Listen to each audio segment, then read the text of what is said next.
fàájì tó gbéra tán fàájì tó jẹ́ pé tá a ṣe ń ṣe gbogbo àwọn tiwa àjọ ń yọ̀ Honourable Tungba bẹ́ẹ̀ ṣe ń gbádùn ẹ̀ lálẹ́ Thursday ìyẹn ní African Magic Yorùbá àti lórí YouTube bẹ́ẹ̀ ṣe ń wò wá ní Facebook pẹ̀lú @trophylager eléré wa lọ́sẹ̀ yìí. ẹ fẹ́ ṣeré ẹ fẹ́ kọ́mọ ṣeré ẹ fẹ́ ṣayé ṣeré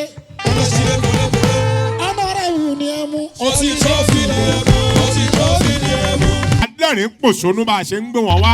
ilé olóko lẹ́yìn odi bàbá alárìíyá yín rè o ẹ̀dá àjọ máa jẹ gbádùn Honourable Tungba Honourable Tungba ibi tó pin fàájì tó pin sí lórí ìkànnì yìí lórí ìkànnì gangan ẹni fàájì pin sí o má gbé kó ń bẹ̀. Mr. Honourable wà ń bẹ̀ Femi Adebayo. ó yá wàá ti máa gbọ́ pé ètò Honourable Tungba ó balẹ̀ pẹ̀pẹ̀ sórí African Magic Yorùbá. wo bí MC Sam gbogbo èèyàn tájọ máa ṣeré ó máa lẹ́tìkẹ́ dáadáa season 3 la pè é má miss ẹ̀.